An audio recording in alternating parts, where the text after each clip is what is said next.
Bienvenue dans la suite des corrigés du concours blanc 2023. Je suis à la troisième partie.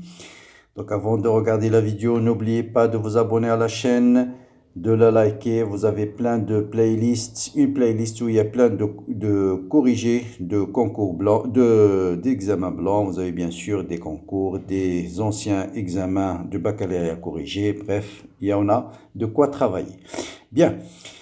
Qu'est-ce qu'il y a dans la troisième partie? Donc, il y a un exercice de mécanique qu'on va essayer de répondre rapidement. Ensuite, je vais détailler la partie électricité. Donc là, on vous dit une corde est reliée à un vibreur. Donc, vous avez une corde et reliée à un vibreur qui va créer un mouvement sinusoïdal d'amplitude A et de fréquence N. Donc, la source débute à t égale à 0. On ne précise pas quel sens et quelle est l'élongation de la source à t égale à 0. On vous donne deux courbes. Voilà cette courbe et cette courbe. Donc ça c'est quoi? D'abord, avant de continuer, ça c'est l'élongation d'un point M à l'instant t. Et ça c'est l'aspect de l'onde à l'instant t. L'aspect. Problème, donc vous voyez bien, ça c'est l'élongation en fonction du temps. Et ça c'est l'élongation, c'est l'aspect de l'onde à l'instant t1. Sauf qu'il y a un petit problème, c'est le suivant. Donc il y avait une erreur, je pense qu'il y a une erreur dans le texte. Ici, vous voyez bien qu'à t égale à 0, donc ça, l'élongation d'un point M qui se trouve à une distance x, c'est juste une translation de l'élongation de la source. Ça veut dire à partir du début de l'onde, on peut déduire quel était le mouvement de la source à t égale à 0. Et ça nous implique que la source s'est déplacée vers le haut à t égale à 0. Ça veut dire le front d'onde devrait regarder vers le bas et non pas vers le haut. Donc en fait, ça c'est moins y. C'est moins y et non pas y. Et donc la bonne courbe, c'est celle-là. Voilà l'aspect de l'onde à l'instant t1, c'est celle-là. Et en noir, c'est moins y. Et là, les deux courbes maintenant collent parfaitement. Donc, quelle est la période? Donc, vous voyez bien que la période, c'est 2, 10 moins 2 secondes. Quelle est l'élongation? Donc, vous avez ici 10, 20. Donc, c'est 20. Lambda, pardon, c'est 20, 10 moins 2, 20 cm, 10 moins 2 cm. Quelle est la vitesse? Donc, vous avez la vitesse, c'est lambda. Vous avez lambda est égal à TV. Donc, la vitesse, c'est lambda. C'est-à-dire combien lambda? 20, 10 moins 2, divisé par la période qui est 2, 10 moins 2. Donc, la vitesse, c'est 10 mètres par seconde. Donc, 10 mètres par seconde. Voilà. Représenter l'élongation de la source en fonction du temps. Eh bien, l'élongation de la source, c'est juste une translation de cette courbe à t égale à 0. Donc, l'élongation de la source, ça sera tout simplement une fonction sinusoïdale qui va commencer par 0 et à t égale à 0, il va augmenter vers le haut. Donc, de même amplitude. Donc, de même amplitude, 4. Amplitude, c'est combien? C'est 4 mm. Donc, en millimètres. Voilà l'élongation YS en fonction du temps. Détermine l'équation horaire d'un point M. Si tu as d'abord donné l'équation horaire de mouvement de la source, donc YS, bien sûr, c'est l'amplitude, c'est 4 10 à la puissance moins 3, cosinus de pi fois F fois T plus phi. F, on la connaît, hein? Donc c'est 1 sur la période. Donc la fréquence, c'est 1 sur 2 fois 10 puissance 2. 1 demi, c'est 0,5, donc c'est 50 Hz. Donc, et pour déterminer la phase, on va dire à t égale à 0, YS est égal à 0. Donc ce qui implique point YA, ici on a appelé la source A. Donc ça veut dire cosinus phi égale à 0. Donc vous avez phi égale à plus ou moins pi sur 2. Et comme à t égale à 0, le mouvement de la source s'est fait vers le haut, donc ça veut dire la dérivée du y par rapport au temps à t égale à 0 est positif. Or, la dérivée du y par rapport à temps, ça sera a fois 2pi fois t fois sinus phi, moins a, donc vous allez voir, moins sinus phi est positif, ce qui implique que phi égale à moins pi sur 2. Donc voilà l'élongation, donc y de la source, ça sera 4 en millimètres. Ben, on va aller 4, 10 moins 3. Cosinus, on a dit la fréquence est 50. Donc 100 pi fois t moins pi sur 2. Voilà l'élongation de la source. Bon, c'est des questions très classiques de les ondes, Détermine l'équation horaire d'un point M situé à une distance x. Bon, un point M qui se trouve à une distance x, vous avez la source. Un point M qui se trouve à une distance x va reproduire le même mouvement de la source, mais avec un retard θ, tel que la vitesse est égale à x sur θ. Donc, ça sera ym, ça sera ys à l'instant t moins θ. Donc, ça sera 4, 10 à la puissance moins 3, cosinus 100 pi, facteur de t moins x sur, donc θ c'est x sur v, voilà.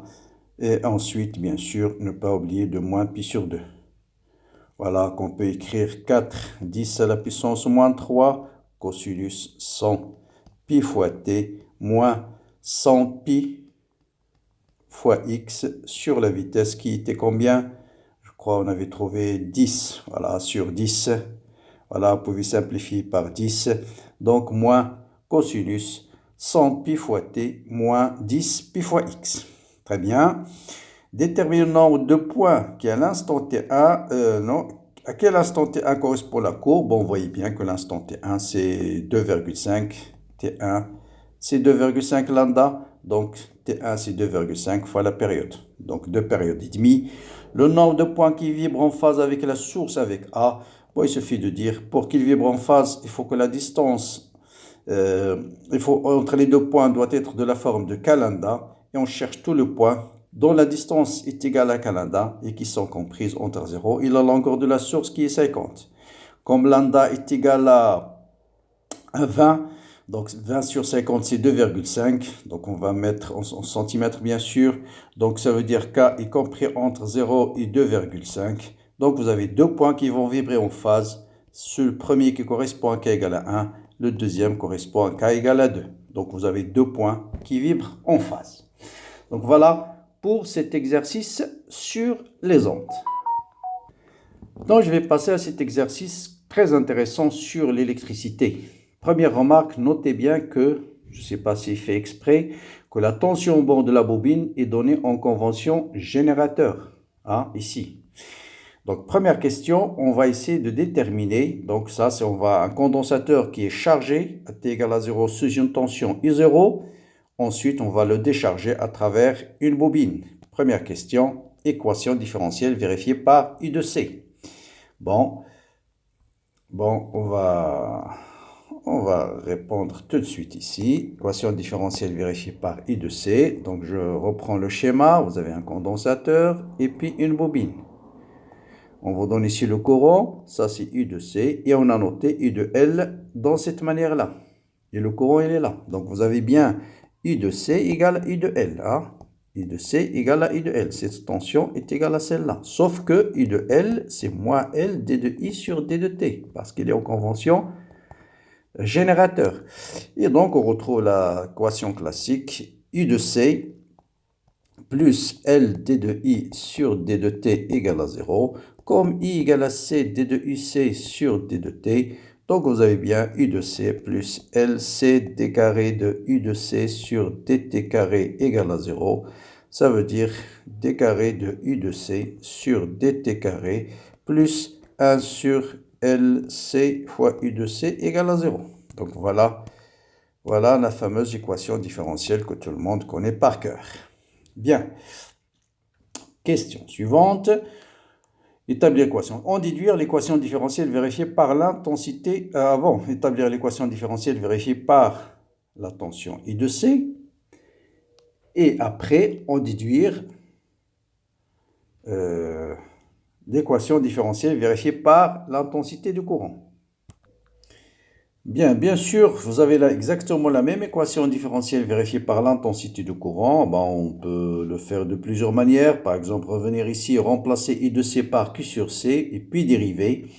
Et la dérivée de Q sur D de T, c'est I. Et donc, on va avoir I sur C plus L d carré de I sur dt carré égale à 0. C'est-à-dire d carré de I sur dt carré plus 1 sur LC fois I égale à 0. Donc, c'est-à-dire la même équation différentielle.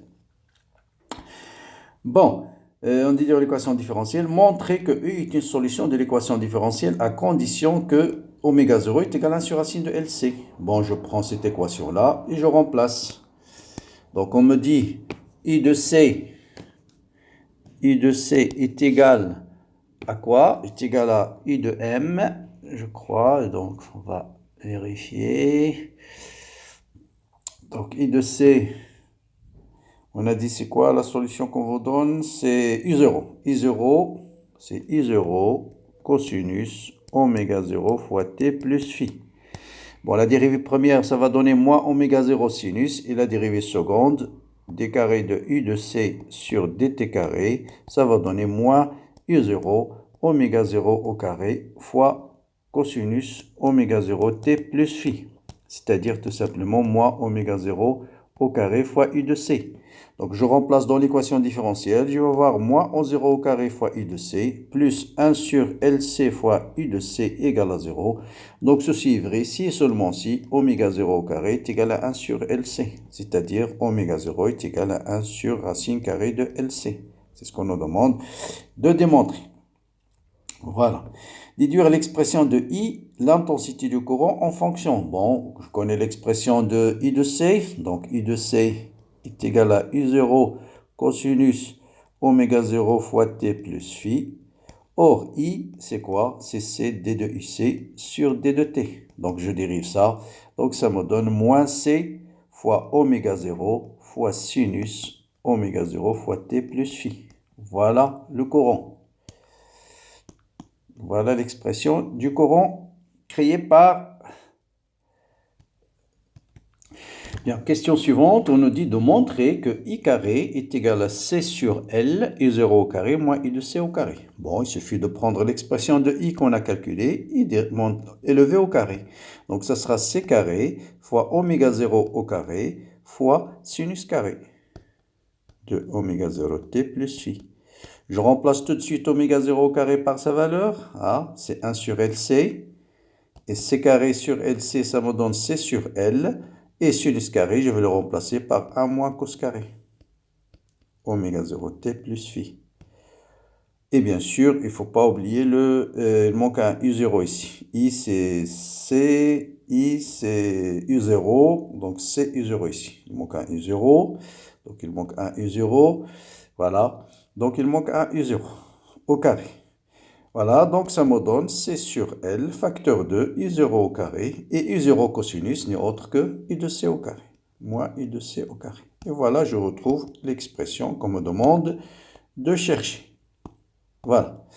Après, on nous donne une courbe, qui est la suivante. On me donne I carré, faites attention en milliampères, en fonction de I de C.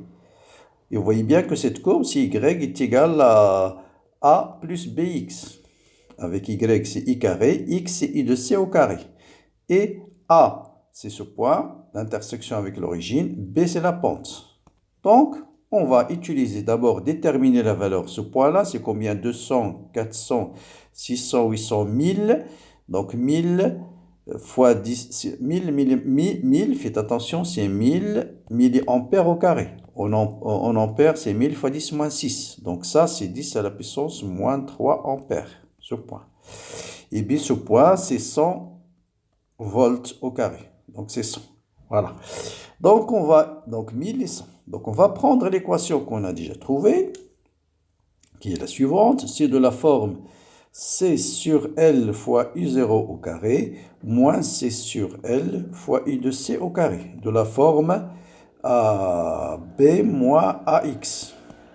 Donc A, c'est l'intersection avec l'axe. C'est-à-dire, pardon, si I de C égale à 0, ça veut dire la valeur qu'on a trouvée, 1000, 10 moins 3 ampères, c'est ce terme-là. Donc C, donc d'après la courbe, C sur L fois I0 au carré, C sur L fois I0 au carré égale à combien? Égale à 10 à la puissance. Donc ça, c'est égal d'après la courbe à 10 à la puissance moins 3.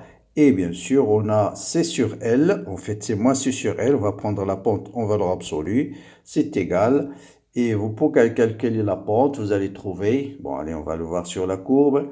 La pente, c'est... Je prends deux points, ce point et celui-là. Donc ça, c'est 10 moins 3 divisé par 10 puissance 100. Divisé par 100, ça fait 10 moins 5. Donc 10 moins 5. Donc C sur L égale à 10 à la puissance moins 5. Voilà. Et à partir de ces deux courbes, on peut déterminer U0 au carré qui est égal, donc 10 puissance moins 3 fois L sur C. Donc ça me donne 10 moins 3 fois 10 puissance 5, c'est 10 puissance 2. Donc ce qui implique U0 égale à 10 volts. Voilà la première chose qu'on me demande de déterminer. Ensuite, à partir de la courbe, on nous dit de déterminer aussi L. Bon, L, je connais la valeur de C, je connais C sur L. Donc directement, je vais dire L est égal à C sur 10 à la puissance moins 5. Or, C, c'est 0,1 10 à la puissance moins 6 divisé par 10 à la puissance moins 5. Donc, ça vous donne 0,1 10 à la puissance moins 1. Donc, c'est-à-dire 0,01. Donc, ça me donne 10 millihenries. 10 millihenries. Et bien sûr, oméga 0, c'est 1 sur racine carrée de LC. Je vous laisse le soin de faire le calcul. Bien. Deuxième partie, on va décharger le condensateur dans résistance non négligeable. D'accord? Résistance non nulle. Voilà, deuxième partie. Et vous voyez bien, toujours vous lisez le contraire, vous voyez bien qu'on trouve I0 égale à 10 volts, c'est ce qu'on a trouvé tout à l'heure. Qu'est-ce qu'on nous dit ici? Donc là, la résistance va avoir, la bobine cette fois-ci va avoir une résistance non nulle. C'est quoi le nom de régime? Donc bien sûr, régime oscillatoire amorti. Amorti, pourquoi? Parce que l'amplitude diminue au fur et à mesure que le temps augmente. Bien, question suivante. L'étude montre que la dérivée de l'énergie totale est égale à moins RI carré. À partir de l'étude énergétique, détermine l'équation différentielle vérifiée par la charge. Eh bien, à partir de cette équation-là, on a la dérivée de l'énergie totale par rapport au temps, c'est moins R fois I carré. On va retrouver l'équation différentielle. Or, c'est quoi l'énergie totale? C'est l'énergie électrique Q carré sur 1 demi Q au carré sur 2C. C'est ça, l'énergie totale Q au carré sur 2C. Et l'énergie magnétique, c'est 1 demi LI carré. Bon, je dérive cette énergie totale par rapport au temps. Ça me donne Q, 2 avec 2 va se simplifier. Q sur C fois D de Q sur D de T.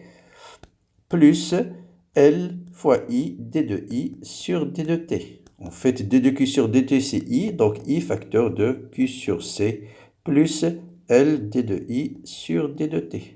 Ça, c'est égal à moins RI carré. Donc, on factorise par I, facteur de Q sur C plus L D de I sur D de T. Je ramène RI au carré, donc plus RI, tout ça égale à 0.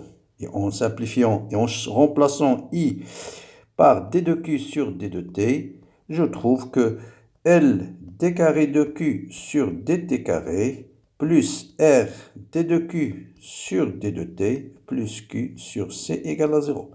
Et en définitive, on peut écrire l'équation Q seconde plus R sur L Q point plus Q sur LC égale à 0.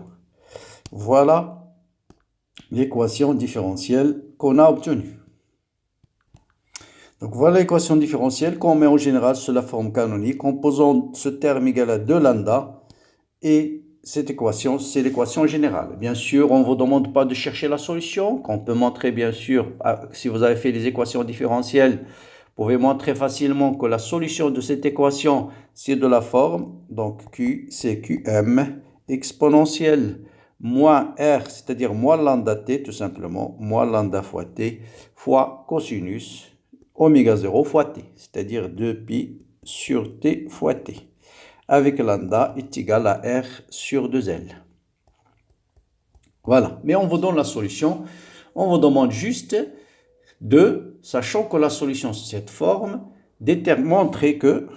montrons que, question intéressante, que la résistance interne de la bobine, on peut l'écrire, donc il y a une erreur dans l'énoncé, c'est pas ce que j'ai trouvé de toute façon moi, il y a... Bon, on va chercher la valeur de R, on va trouver sa valeur, d'accord? Bien. Il faut l'exprimer en fonction de QNT, Q au bout de N périodes. C'est ça la question, d'accord? Voilà. Ah, pardon, j'ai oublié une petite question. Calculer l'énergie dissipée par Ifijoule pendant les 4 premières périodes. Bon, c'est très facile. On va répondre, pardon, oralement. Il suffit de revenir à la courbe. Voilà la première période, deuxième période, troisième période, quatrième période, c'est là. Donc vous calculez, vous voyez bien que Q est maximal, ça veut dire I est nul. Donc on se poids l'énergie totale, il est purement électrique. Donc vous allez calculer cette énergie électrique. 1 demi Q au carré sur 2C. Vous connaissez la valeur de Q, vous connaissez la valeur de C. Vous calculez la valeur à T égale à 0. Et bien sûr, delta E, c'est l'énergie dissipée par effet Joule. Voilà. Bon, je reviens maintenant à la question de trouver l'expression de cette expression-là. Donc voilà, on nous demande de déterminer, il est où l'expression? Voilà, donc il est dans le transparent précédent, c'est pas grave, donc on va le faire. Donc la solution, on va démarrer avec ça, c'est donné. Q à l'instant t, c'est QM exponentielle moins R sur 2L fois t cosinus de pi sur t fois t. Donc bien sûr, c'est évident de chercher Q au bout de n périodes. Donc ça sera QM exponentielle moins R sur 2L petit n fois t. Et bien sûr, cosinus 2pi sur t fois nt. Vous simplifiez par t, cosinus 2pi fois n, ça c'est égal à 1. Et Q0, parce qu'on nous demande d'exprimer ça en fonction de Q0, donc Q0, pardon, Q à l'instant t égale à 0, vous remplacez ici t par 0, vous voyez bien que c'est QM. Donc Q au bout de nt, c'est Q0 tout simplement exponentielle moins nt fois R sur 2L. Donc je vais déduire Q0 sur Q de nt. Ah, ça sera exponentiel avec un signe plus. Nt fois R sur 2L. Vous appliquez le logarithme. Q0 sur Q de nt est égal à quoi? Est égal à n fois t fois R sur 2L. Et en définitive, on va déduire que petit r, donc vous voyez bien qu'il y a une erreur dans l'énoncé, c'est 2L sur nt. En tout cas, c'est ce que j'ai trouvé, Ln de Q0 sur Q de nt. Voilà l'expression de la résistance interne. Bien. Ensuite, n bien sûr appartient à n. Calculez la valeur de n. Bon, je vous laisse ce soir de faire l'application numérique. Il suffit d'aller vers la courbe. Vous connaissez la valeur de n. Vous prenez par exemple n égale à 4. Ah, vous connaissez la valeur d'après la courbe de Q0, au bout de 4 périodes, vous connaissez la période, vous connaissez la bobine, l'inductance de la bobine, vous allez déterminer facilement la valeur de n. Bien, jusque-là, c'est commun pour tous les élèves de sciences maths, sciences physiques, SVT. Maintenant, cette dernière partie, elle est réservée essentiellement aux élèves de sciences maths. On prend un circuit RLC, et on visualise la tension au bord du GPF et la tension au bord de la résistance. Et on vous dit qu'on obtient les deux courbes suivantes. D'accord, on réalise au figure 7. Montrer que le circuit est en état de résonance. Bien, qu'est-ce que ça veut dire un état de résonance? Quand est-ce que le circuit est en état de résonance? Si la tension au bord du GPF est en phase avec le courant. Et c'est ce qu'on a dans cette courbe. Vous voyez bien que la tension au bord du GBF, qui est celle-là, et la tension au bord de la résistance, il est toujours plus petite au bord de grand R. Ils sont en phase, donc on est en état de résonance. Déterminer la valeur N1 et UM, tension maximale de U et du URM. Qu'est-ce que ça veut dire? Déterminer la valeur de N1 et UM, tension maximale de U de T, et URM, tension maximale de R. Ah, valeur de N1, c'est la fréquence, d'accord. La fréquence, bon, là, on connaît juste la période. Combien ici, la sensibilité horizontale. Bon, désolé, j'ai beaucoup de données. La tension, sensibilité horizontale, 0,5 millisecondes. Bon. Donc, vous avez la période T égale, donc vous voyez bien que 1, 2, 3, 4, 0,5 fois 4, ça fait 2 millisecondes. La période, c'est 1 demi. Donc, ça fait 0,5, 10 puissance 3. Bon, allez, on nous demande juste la période, pas la fréquence. Donc, la période, c'est 0,5 fois 4, c'est 2 millisecondes. C'est ça? Bon, Vous vérifiez s'il y a une erreur. 2 millisecondes. Tension maximale de tension UM, tension maximale de U. Bon, on regarde la courbe. Vous avez 1, 2, 3. Donc UM, c'est 3 volts. Et URM, c'est 2 volts. Hein, c'est ça. Donc ça, c'est tension mode GBF maximale. Ça, c'est la tension mode de la résistance maximale. Ça, c'est important pour la suite. Bien. Vérifiez que C1 égale à 0,5 microfarad. Qu'est-ce qu'on nous donne ici? On connaît la période, et vous savez que à partir de la période, vous pouvez déterminer la fréquence, bien sûr. T est égal à 1 sur F. Et vous savez que 2pi fois F,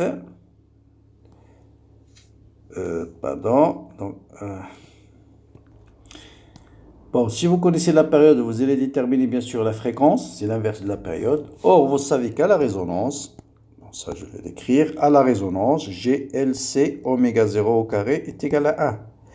D'accord? Donc ça veut dire LC oméga 0 c'est 2, pi fois F0 au carré est égal à 1. Donc vous pouvez déterminer LC fois 4 pi carré, F0 au carré est égal à 1. Donc F0 c'est 1 sur 2 pi racine carrée, 1 sur racine carrée de LC. Ah, c'est C qu'on nous demande de déterminer. Donc, vous pouvez déterminer C facilement. C'est 1 sur L fois 4 fois pi carré fois F0 au carré. Tout de suite, là aussi, je vous laisse le soin de faire l'application numérique. Je vous donne l'essentiel. Bon, on règle la valeur. Calculer un facteur de qualité. Bon, vous avez une formule facteur de qualité, c'est F0 sur delta F. Donc, on vous donne delta F, vous connaissez F0, donc vous pouvez calculer facteur de qualité. La puissance consommée moyenne, donc la puissance moyenne, bien sûr, c'est U fois I fois cosinus phi. À la résonance, phi égale à 0, donc ça vous donne U fois I. D'accord? Donc, vous connaissez la valeur de IM, vous connaissez la valeur de Imax, et vous pouvez déterminer la puissance. Donc voilà, cosinus phi est égal à 1, donc U fois I, et vous faites aussi l'application numérique. Bon, on règle la fréquence à fréquence N2, et on obtient toujours la résonance. Toujours la résonance. Regardons la même inductance, montrer cette relation-là. Bon là, il suffit de dire, puisqu'on a résonance, donc vous avez résonance, donc LC1 oméga 1 au carré est égal à LC2 oméga 2 au carré, et puis ça veut dire C1 fois oméga C2 pi fois F, 4 pi carré N1 au carré est égal à L C2, 4 pi carré N2 au carré. Vous simplifiez par 4 pi carré par L, et donc il me reste C1 N1 au carré égale à C2 N2 au carré. Ça veut dire C1 sur C2 est égal à N2 sur N1 au carré. Bon, c'est facile à démontrer. Voilà, je pense que c'est la dernière question. Calculer C2, bien sûr, vous connaissez, il suffit de déterminer la fréquence ici. Vous connaissez la fréquence F1. Bon, c'est le rapport de période. Vous connaissez C1 et vous allez déterminer C2. Donc voilà, bon, il me reste encore, allez, peut-être, allez, ça c'est lent, mais on va le faire. Rapidement, c'est une question... Il n'y a que des questions de cours ici. Je vais répondre à la première question qui est intéressante. On vous dit, à partir de cette expression de la tension du signal, donc ça on est en modulation, déterminer les trois paramètres, c'est-à-dire déterminer la fréquence de la porteuse, la fréquence du signal, le paramètre A et le paramètre petit m, le taux de modulation.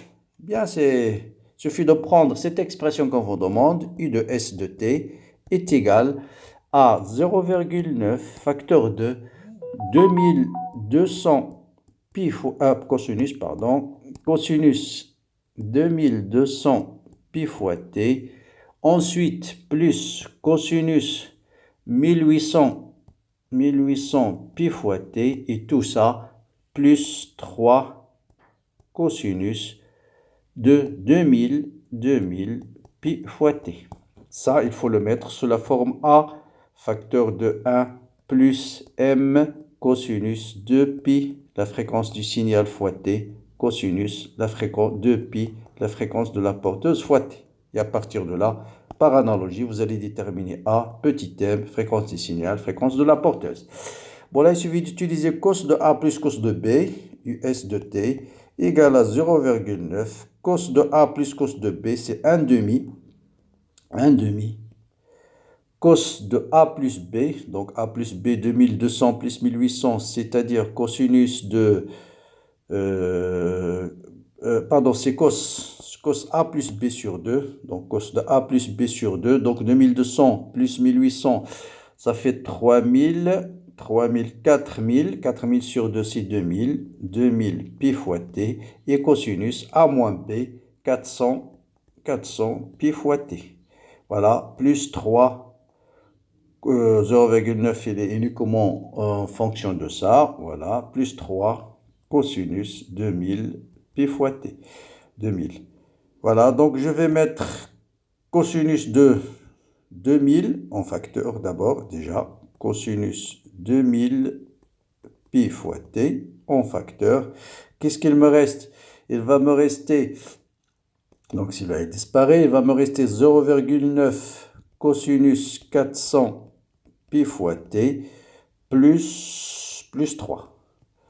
C'est ça. Et 0,9, il est uniquement de ce terme. Bon, je vais mettre, bien sûr, 3. Il manque le 0,9. J'ai oublié ici un facteur 2. Hein, cos A plus cos B, c'est 2 fois cos A plus B sur 2, cos de A moins B sur 2. Voilà. En plus, je laisse sur 0,9. Pour le mettre sous cette forme, il faut factoriser par 3. Et donc, je vais trouver 0,9 fois 3. 3 fois 9, 27, ce sera 2,7. Facteur 2, 1 plus 2 tiers, cosinus de 400 pi fois t, fois cosinus 2000 pi fois t. Et là, je peux déduire toutes les grandeurs qu'on me demande de déterminer. Vous avez la fréquence de la porteuse, c'est 2000. Donc, Fp égale à 2000 Hertz. La fréquence du signal, c'est 400 Hertz. Le taux de modulation, petit m égale à 2 tiers. Et le paramètre A, facteur de multiplicateur, c'est 2,7. Voilà, je détermine toutes les grandeurs. Après, bien sûr, tout le reste, c'est des questions de cours, mais je veux juste montrer qu'on peut déterminer le paramètre A graphiquement. Le taux de modulation graphiquement, pardon. Donc là, vous avez 2,5 et 1,5. Vous savez que le taux de modulation, c'est S max moins S min sur S max plus S min. Donc, vous voyez bien que S max ici, c'est 3,5 moins 2,5 sur 3,5 plus 2,5. Donc, ça fait 3,5 moins 2,5, c'est 3 moins 2, moins 0,5, pardon, moins 0,5 ici. Moins 0,5, 0,5. 0,5, ici c'est 0,5. Hein, c'est 0,5. Donc c'est... non, c'est quoi? C'est la courbe. C'est 0,5. Et c'est 2,5, pardon. C'est 2,5. Non, j'ai pas vu la courbe. C'est 2,5. Là, c'est 2. Donc là, c'est 2,5. C'est 2,5 moins 0,5 sur 2,5 plus 0,5. Et vous trouvez bien 2 tiers. Voilà la valeur qu'on a trouvée à partir de là. Après, quel est le rôle de l'élément A? C'est de sélectionner le signal qu'on va démoduler. Donc, c'est un filtre. Quel est le rôle de l'élément 2? Donc, c'est détecteur de l'enveloppe. Ensuite, la diode permet d'éliminer la partie négative du signal, de garder que la partie positive. Et bien sûr, vous avez ici la tension UAM, c'est celle-là. BM, c'est avec la porteuse, voilà UBM, il reste encore, et le signal à la sortie UCM, c'est le signal démodulé, voilà UCM. Voilà pour ce concours blanc très intéressant de sa partie électricité et partie onde. N'hésitez pas à m'envoyer des commentaires, à bien sûr liker la vidéo, la partager avec vos amis. Très bonne préparation pour votre bac, très bonne chance et à bientôt.